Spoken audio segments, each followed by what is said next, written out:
Bismillahirrahmanirrahim. Alhamdulillahi Rabbil alamin. Assalatu wassalamu ala ashratul anbiya'i wal mursalin wa ala alihi wa ashabihi ajmain. Amma ba'd. Assalomu alaykum va rahmatullohi va barakatuh. Alloh subhanahu va taolo Hazrati Ibrohim va uning oilasiga Falastin diyorlariga hijrat qilishini buyurgach, Ibrohim alayhissalom muborak Falastin shahrida hayot kechira boshlaydi va shu yerda insonlarni dinga da'vat qiladi. Ibrohim payg'ambar Falastin diyorlarida tijorat bilan shug'ullanadi va mol dunyosi keng bo'lib, ziyoda bo'ladi. Ibrohim alayhissalom vaqti soati kelib, yoshi bir joyga borib, keksayib, 85 va yoki 86 yoshga kirganlarida o'zidan keyin dunyoda qoladigan zurriyot yo'qligidan qattiq tushkunlikka tusha boshlaydi. Va Ibrohim payg'ambarni farzandsizlik sabab qayg'uga botib qolganini ko'rgan jufti haloli Sora bibi o'zini cho'risi bo'lgan Hojar onamizga uylanishini aytib, Ibrohim alayhissalomga Hojar onani hadya qiladi. Ibrohim payg'ambarga birodarlar, Hojar onamizni Sora bibini o'zi hadya qilgan bo'lishiga qaramay, ayollarda bo'lgan rashk xususiyati Ibrohim alayhissalomni Hojar onadan qizg'antira boshlaydi. Va hattoki Sora bibi Ibrohim alayhissalomga men bilan Hojarni bitta joyga qo'ymang deya talab ham qo'yadi. Ibrohim payg'ambar 85 va yoki 86 ga kirganlarida Hojar onamizga uylangan bo'lsalar, birodarlar, Alloh subhanahu va taolo ul zotni Ismoil alayhissalom bilan xursand qiladi. Hojar ona Ismoil alayhissalomni dunyoga keltirgach, Sora bibidagi rashk hissiyoti yana ham kuchayib ketadi. Ana shu rashk shunchalar kuchaygan ediki, Sora bibi Hojar onaga uzun etakli, yerga sudralib yuradigan katta bir ko'ylak kiyib yurishini talab qiladi.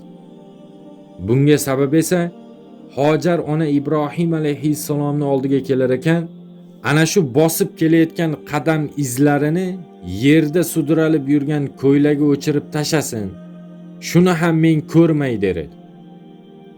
Mana shunday kunlarning birida Alloh subhanahu va taolo birodarlar Ibrohim alayhissalomga 85 yoshga to'lib ko'rgan bitta farzandi Ismoilni olib, onasi Hojar bilan hozirgi Makka, o'sha davrda Bakka deb nomlangan Sahro vodiysiga tashlab kelishini vahiy qiladi. Ana birodarlar imtihon.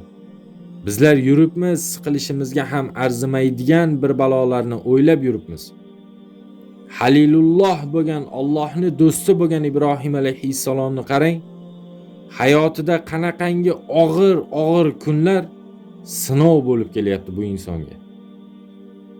Mana haqni aytib turgan vaqtida hatto o'zini otasi ham iymonga kelmadi bu inson. Ul zotni olovga otib yuborishdi. Soqchilar kelib o'zini xotinini uyidan sudrab olib chiqib ketishdi.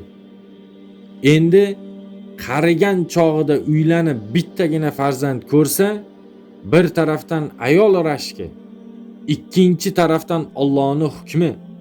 Obor deyapti Alloh taolo. Sahroga olib borda onasi bilan tashab kel deydi Ibrohim alayhissalomga. U shunday bir Ibrohim ediki, vafo qilgan Ibrohim edi. U shunday bir Ibrohim ediki, bitta o'zi ummat bo'lgan Ibrohim edi. U shunday bir Ibrohim ediki, bitta bo'lgan o'g'lini Robbisi yo'lida fido qilishga ham tayyor bo'lgan Ibrohim edi deydi Alloh taolo. Hazrati Ibrohimga mana shu vahiy kelgandan so'ng 85 ga kirib ko'rgan farzandi Ismoilni olib, onasi Hojar bilan hozirgi Makka diyorlari, o'sha davrda Bakka deb atalgan na o't va na ekin o'sadigan Sahro vodiysiga tashlab kelishlikka qasd qiladi. Va bir necha kunlik masofadan so'ng qir adirlarni oshib Bakka vodiysiga yetib kelishadi. Manzilga yetib kelgach, xotini Hojar va emizikli farzandi Ismoilni ana shu sahro, cho'lni o'rtasiga qo'yadi-da, ularga hech narsa demasdan orqasiga burilib, kelgan yo'lidan ortiga qayta boshlaydi. Shunda Hojar ona hayron bo'lib, hech narsa demasdan indamay bizni shu yerga tashab ketaverasizmi deya Ibrohim alayhissalomni orqasidan u ham 1-2 qadam tashlaydi. Ibrohim alayhissalom esa garchi Hojar onani eshitsa-da, indamasdan yo'lida davom etadi. Ana shu vaqtda Hojar ona Ibrohim payg'ambarning rahmini keltirish va ko'nglini yumshatish uchun yana 5-6 qadam orqasidan yugurib boradi-da, axir na inson, na hayvon bo'lmagan joyda oziq ovqat va suvimiz tugab qolsa, sizsiz nima qilamiz? O'lib qolamiz-ku biz bu yerda deydi. Ibrohim alayhissalom yana hech narsa demasdan yo'lida davom etadi. Birodarlar, shu vaqtda Hojar onamiz Ibrohim alayhissalomga shunday bir savol beradiki, bu savol bu islom ummatidagi jamiki insonlarga, erkak va ayollar uchun ham dars hamda ibrat bo'ladi. Oxirgi marotaba Ibrohim alayhissalomga Hojar onani bergan savoli shu bo'ladiki: "Ey Ibrohim, bizni bu yerga tashlab ketishingiz sizni xohishingizmi yoki bo'lmasam Alloh taoloning amrimi?" deydi. Hojar onani hech qaysi savolga javob bermasdan indamay ketayotgan Ibrohim alayhissalom mana shu savolni eshitgandan keyin yo'lida bitta to'xtaydi-da, orqasiga qarab turib, "Ha, bu Alloh taoloning buyrug'i" deydi. Unda deydi Hojar onamiz, "Unda Alloh bizni ziyoda qilmas ekan, yo'lingizda davom etib ketavering" deydi Hojar ona. Haqiqiy Allohga suyangan bandaning javobi bo'ladi bu. Ibrohim alayhissalom emizikli farzandi Ismoil va onasi Hojar onani tashab ketgandan keyin oradan ma'lum bir vaqt o'tadi va o'zlari bilan olib kelgan suv va oziq ovqatlari tugaydi. Shunda ochlikka chiday olmagan emizikli Ismoil alayhissalom yig'lay boshlaydi. Endi qaysi ona o'zini farzandi yig'lasa-yu bardosh bera olishligi mumkin? Xuddi shunday Hojar ona ham suv topish maqsadida yonidagi Safo tepaligiga qarata yuguradi. Tepalik ustiga chiqib, o'ng va chap tarafga qaraydi-da, hech kim ko'rinmagach, yana o'g'li Ismoil alayhissalomning yoniga qaytib tushadi. Biroz vaqt o'tar o'tmas farzandini yig'isiga yana chiday olmasdan, Hojar ona endi bu safar sal uzoqroqdagi Marva tepaligiga qarata yuguradi. Bu yerdan ham hech narsa topolmagandan keyin yana Ismoil alayhissalomning oldiga qaytib tushadi. Shu holat muhtaram birodarlar 7 marotaba takrorlanadi. O'g'li Ismoil alayhissalom uchun suv topish maqsadida Hojar onamiz Safo va Marva tepaligi o'rtasida yugurib 7 marotaba borib keladi. Hojar ona Marva tepaligiga oxirgi 7-marotaba chiqqanida pastdan xuddi suv oqayotgandek buloq ovozi eshitiladi. Shunda bir lahzaga Hojar onamiz joyida to'xtaydi-da, o'ziga o'zi qarata jim deya sukut saqlaydi.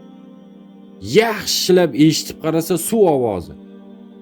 Quvonchi ichiga sig'magan Hojar ona suv ovozi eshitilgan tarafga qarata yugurar ekan, haligi suv uni to'ppa-to'g'ri emizikli farzandi Ismoil alayhissalomning oldiga olib keladi. Shundoq yugurib kelib turib qarasa Alloh taoloning buyuk mo'jizasi sodir bo'lib, Ismoil payg'ambarning oyoqlari ostidan buloq qaynab chiqar edi. Alloh subhanahu va taolo birodarlar Jabroil alayhissalomga qanotlaridan bittasini uchini Ismoil alayhissalomning oyoqlari ostiga tekkizishini buyuradi va ana shu yerdan hozirgi Zamzam bulog'i otilib chiqadi. Ana shu buloqni qaynab chiqayotgan shiddatini pasaytirish maqsadida Hojar ona o'sha vaqtda o'zi bilmagan holatda buloqni hayajoni va sevinchi ichida qo'llarini yumaloq qilgan holatda boyagi buloq ustida turib zamzam, zamzam, ya'ni to'xta to'xta, sekin sekin deya suvga nido qiladi. Payg'ambar alayhissalom aytadi, Ismoilni onasini Alloh rahmat qilsin. Agar o'sha vaqtda suvni sekinlashishini zamzam, zamzam deya so'ramaganda, hozir o'sha yerdan daryo oqib o'tayotgan bo'lar edi deydi.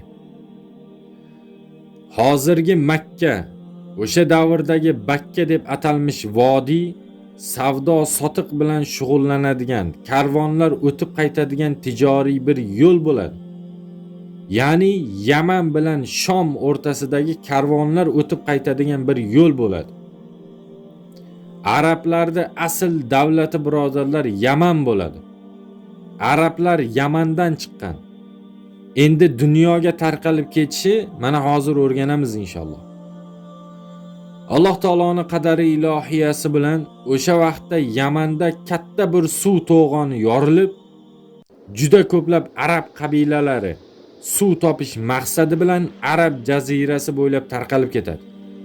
Endi hozir bizlar Arab jazirasi deyapmiz, aslida Yamanda suv to'g'oni yorilgandan keyin arablar bu maskanlarga kirib kelishgan. Bu diyorlar cho'l bo'lgan, sahro bo'lgan, jazirama issiq Bakka vodiysi deb atalgan. Ana shu arab qabilalarining ichida Jurhum deb atalmish bir qabila savdo sotiq bilan, tijoriy ishlar bilan shug'ullanib hayot kechiradigan bir qabila bo'ladi. O'sha Jurhum qabilasidagi arablar yolg'on mol yeyish, birovni aldash, talon-torojlik bilan hayot kechirishni yomon ko'radigan bir qabila bo'ladi. O'sha Jurhum o'zlari savdogar bo'lgani uchun Yaman bilan Shom o'rtasidan o'tgan Bakka vodiysi yo'lini juda yaxshi biladigan, o'zlari ham shu yo'lda ko'p bora tijorat uchun safar qilgan bo'ladi. Bu Jurhum qabilasi ham xuddi boshqa arab qabilalari singari suv topish maqsadida Bakka vodiysidan o'tar ekan, uzoqdan sahroni o'rtasida, havoda 5-6 ta qush to'dasini aylanib uchib turganini ko'rishadi. Endi sahroni o'rtasida gala qushlar aylansa, demak u yerda yo bir o'lik jasad bo'ladi yoki bo'lmasam suv bo'ladi. Ana shu qushlar aylanayotgan joydan xabar olish uchun Jurhum qabilasi odam jo'natib qarashsa, u yerda suv borligi xabari keladi. Qabiladagilar borib turib qarashsa, haqiqatan suv bor. O'sha suvning yonida esa bir begona ayolni qo'lida emizikli farzandi bilan o'tirganini ko'rishadi. Shunda qabila boshi chiqib Hojaronadan "Bu suv siznikimi?" deya so'raydi. Hojarona "Ha" deya javob beradi. Haligi qabila boshi "Suvdan ichsak bo'ladimi?" deya qayta so'ragan vaqtida "Agar haqqini to'lasalaring, mayli ichinglar" deydi Hojarona. Rivoyatlarga ko'ra, o'sha Jurhum qabilasi 2000 kishidan ziyod bo'lishiga qaramay, suv oldiga kelib turib, bitta ojiza qolgan ayoldan ruxsat so'raganligini hikmati, Ibrohim alayhissalom xotini Hojar va o'g'li Ismoilni tashab orqasiga qaramasdan ketar ekan, Parvardigoro, men zurriyotimni seni muqaddas bo'lgan uyingni oldiga qo'yib ketyapman. Endi odamlarning qalbini sen yumshoq qilgin. Bularni o'zing o'z panohingda asragin deya yig'lab qo'ygan duosini ijobati bo'ladi. Endi Ibrohim payg'ambarda Alloh taologa qilgan duosida Parvardigoro, men zurriyotimni seni muqaddas bo'lgan uyingni oldiga qo'yib ketyapman deydi. Axir qanaqa qilib bunaqa bo'lishi mumkin? Bakka sahro bo'lsa, cho'l bo'lsa, hech qanaqa uy bo'lmasa, nega Ibrohim alayhissalom bunday deb duo qildi deysa, ulamolar aytadiki, bunga ikkita sahih hadis bor. Bularning birinchisi, Ibrohim alayhissalomga bundan keyin nima bo'lishi bildirilgan edi deyilsa, ikkinchisi, Odam va o'g'li Shis alayhissalomlar yer yuzida qurgan eng birinchi Ka'bani fundamenti, ya'ni qoldiqlari bor edi, shu yerda deya rivoyat qilinadi. Birodarlar, Ka'bani eng birinchi bo'lib Odam alayhissalom va o'g'li Shis alayhissalomlar qurgan. Bunga hujjat dalillar bor. Nuh alayhissalom davridagi to'fon vaqtida farishtalar o'sha qurilgan Ka'bani osmonga ko'tarib olib chiqib ketishgan va Baytul Ma'mur bo'lgan. Val Baytul Ma'mur deydi Alloh taolo Qur'onda. Payg'ambar alayhissalom Isro va Me'roj kechasida Ibrohim alayhissalomni mana shu Baytul Ma'murga suyanib turganliklarini ko'rganlar. Endi Baytul Ma'mur degani obod uy degan ma'noni anglatadi. Hozirgi Ka'batullohni qoq tepasida 7-osmonda turadi. Agar qulasa Ka'batullohning ustiga tushadi. Mana shu Baytul Ma'murni musulmonlar yerda Ka'bani qanday tavof qilishsa, har kuni 70 ming farishta uni ham xuddi shunday tavof qiladi.